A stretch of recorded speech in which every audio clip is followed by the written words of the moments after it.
Nós podíamos abrir as nossas Bíblias em João capítulo 10. Evangelho de João capítulo 10, a partir do versículo 1. João capítulo 10.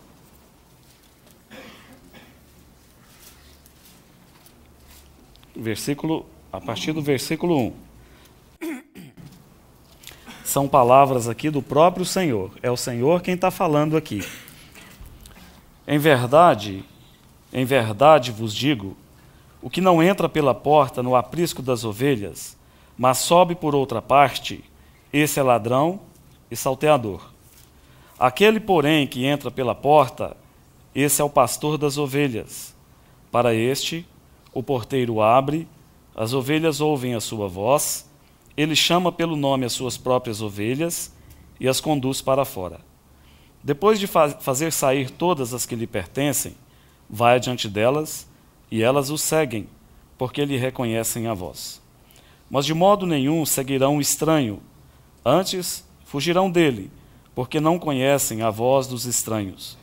Jesus lhes propôs esta parábola, mas eles não compreenderam o sentido daquilo que lhes falava. Jesus, pois, lhes afirmou de novo: em verdade vos digo, eu sou a porta das ovelhas. Eu quero enfatizar esse ponto aqui. Vou lê-lo novamente. Versículo 7. Jesus, pois, lhes afirmou de novo: em verdade vos digo, eu sou a porta das ovelhas. Todos quantos vieram antes de mim são ladrões e salteadores, mas as ovelhas não lhes deram ouvido. Eu sou a porta. Se alguém entrar por mim, será salvo.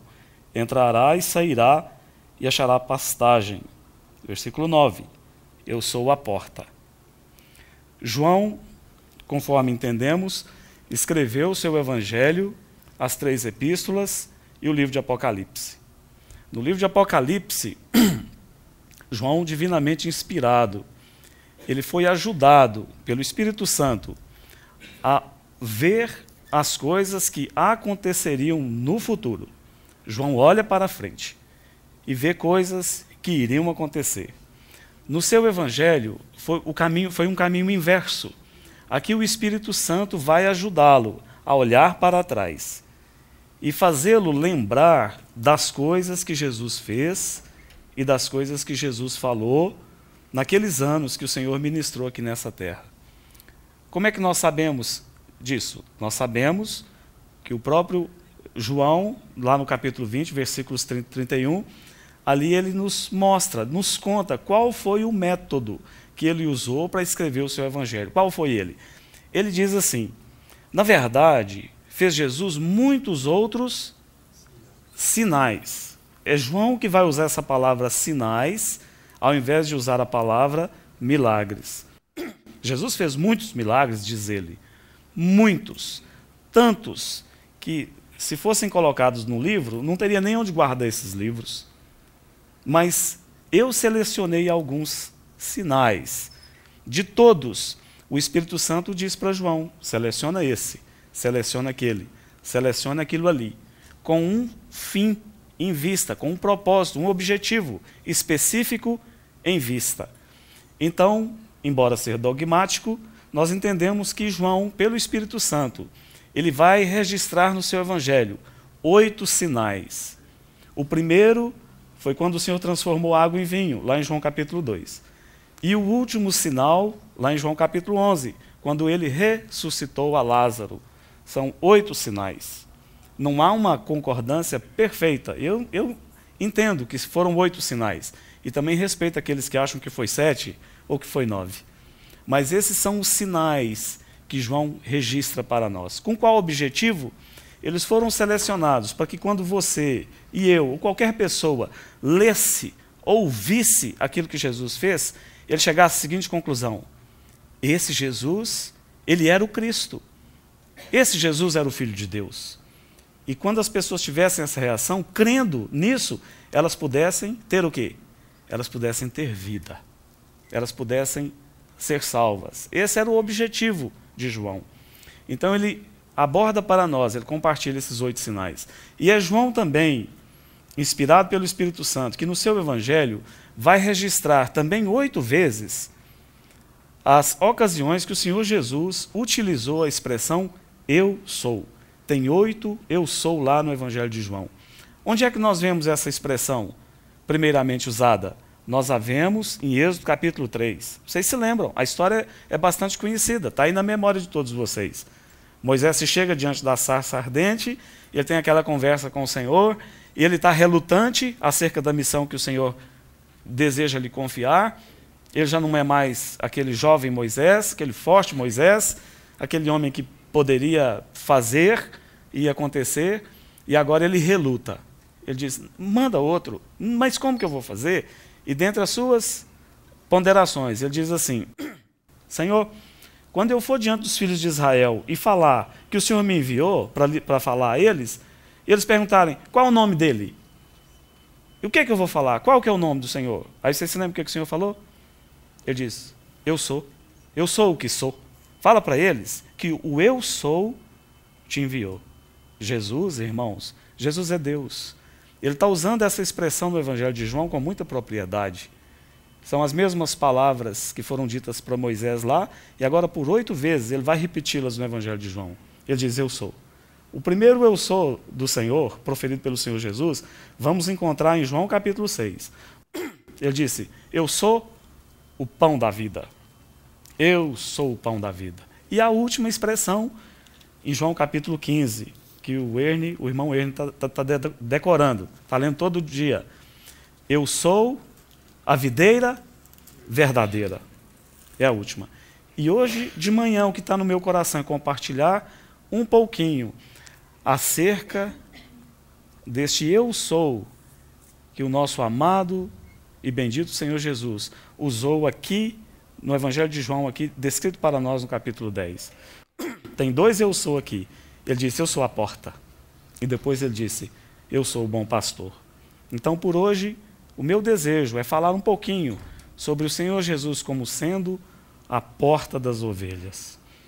É importante lembrarmos que o contexto destas palavras do Senhor, o que motivou o Senhor Jesus a proferir essas palavras, foi a situação descrita em João capítulo 9. Tão bonito esse capítulo. Ele começa assim, caminhando Jesus, viu um homem cego de nascença. Que coisa preciosa.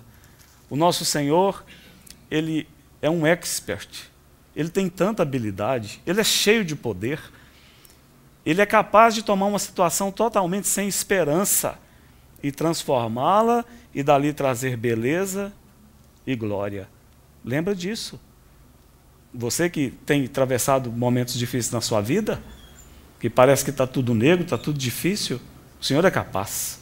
Ele toma qualquer situação sem nenhuma esperança, sem nenhuma beleza, de trevas, de dor, de sofrimento. E no final, ele tornará em alguma coisa boa, que vai glorificá-lo. Então, João vai narrando o encontro daquele homem cego de nascença com o Senhor Jesus. Irmãos, a vida dele nunca mais será a mesma. Ele vai voltar a ver. Ele torna a ver. E porque ele viu o sistema, as pessoas que o cercavam, o sistema religioso de então, que deveria se regozijar com ele, que deveria pegar o testemunho dele, que deveria copiar em CD, mandar para todas as partes do mundo, se volta contra ele. Ele se torna um inimigo de Estado.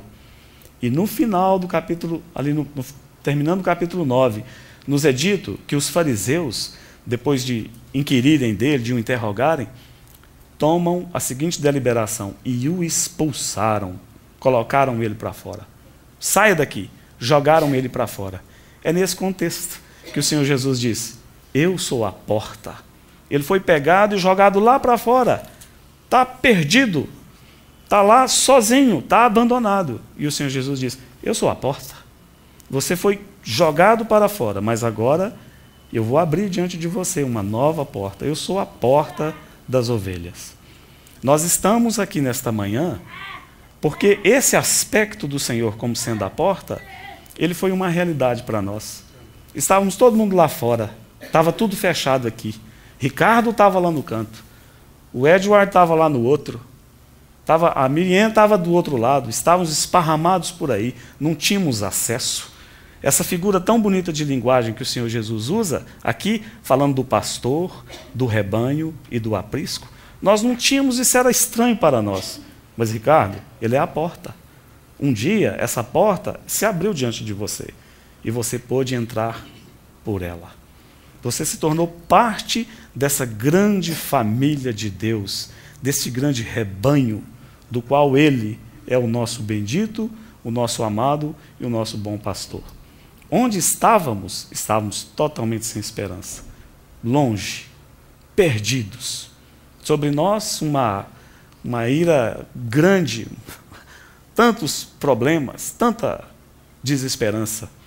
E essa porta se abriu, falou, entra! E nós corremos e entramos por ela. Que maravilha! Isso não é um privilégio tão grande? Haverá um privilégio maior? Nós que éramos descritos como inimigos dele, inimigos do Senhor, fazendo a vontade da carne, dos pensamentos, podermos entrar por essa porta tão preciosa e nos assentarmos na mesa com o grande Rei do Universo. Haverá algo maior do que isso? Alguém poderá receber honra maior do que podermos comer da mesa do Rei todos os dias da nossa vida? Ele é a porta.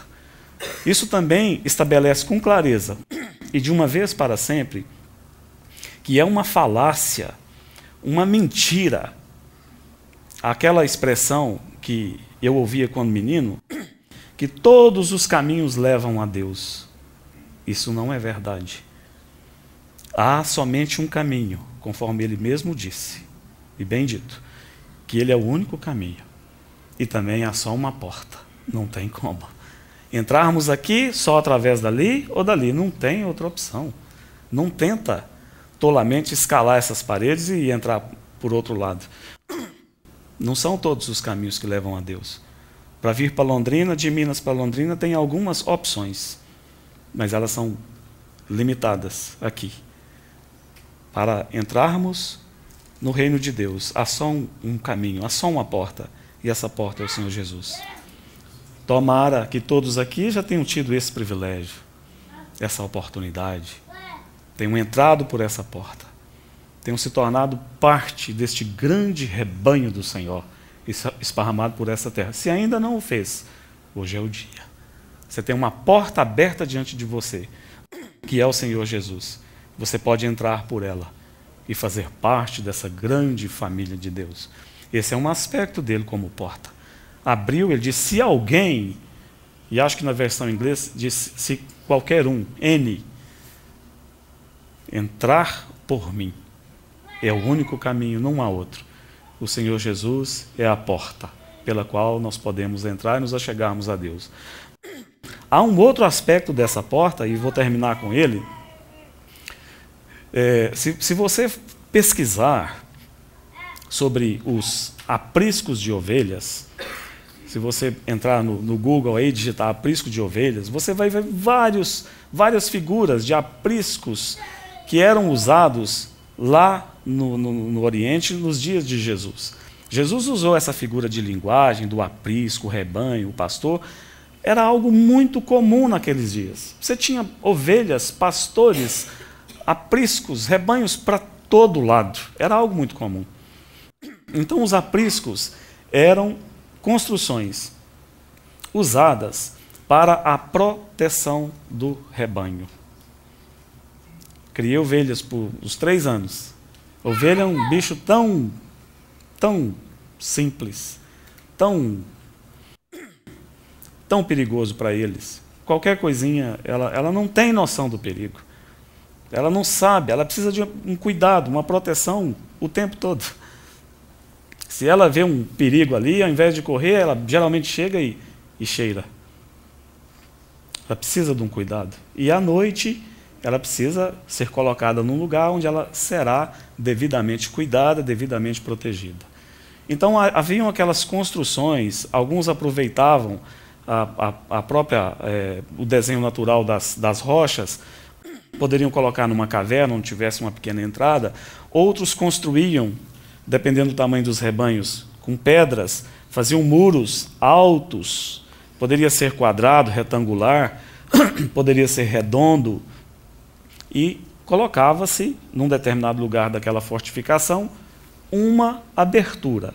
Um lugar onde o pastor viria todos os dias, e à tarde ele colocaria as suas ovelhas para dentro. Seria um momento também onde ele estaria ali fiscalizando, observando se alguma precisa de um cuidado maior, uma ferida, alguma coisa. E de manhã, elas teriam que sair por aquela mesma porta e irem pastar, irem tomar água e essas coisas. Ele disse, eu sou a porta. Houve um irmão no passado chamado George Adam Smith, um irmão pregador que viajou por muitos lugares. E uma vez, no Oriente Médio, viajando com o seu guia, ele se deparou com essa seguinte situação. Lá ia um pastor guiando as suas ovelhas. E ele, com a ajuda do guia, entabulou uma conversação com aquele pastor. E no momento o pastor disse, eu estou indo levar as minhas ovelhas para colocá-las no aprisco. Você já viu como é feito? Ele falou, não. Você quer vir comigo e ver? Eu disse, claro. Então eles chegaram nesse muro fortificado, onde havia apenas uma abertura ali. E o pastor colocou-se do lado, chamou as ovelhas, elas entraram todas. E o Adam Smith, perguntou para ele, mas você tem certeza que elas estão protegidas aí dentro? E ele disse, claro que eu tenho. E o irmão disse, mas não tem porta. Ele disse, eu sou a porta. Não havia nada ali que pudesse ter um cadeado. E aquele homem disse, não, eu sou a porta. Daqui a pouco, quando terminar as coisas, eu vou me deitar aqui, onde tem essa abertura.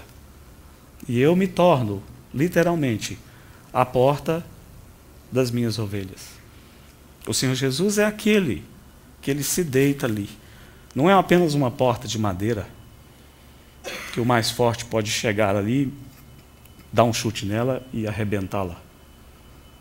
Mas ele disse, eu me torno a porta das minhas ovelhas, eu deito aqui. Se um lobo vier atacar uma das minhas ovelhas, ele tem que passar por cima de mim.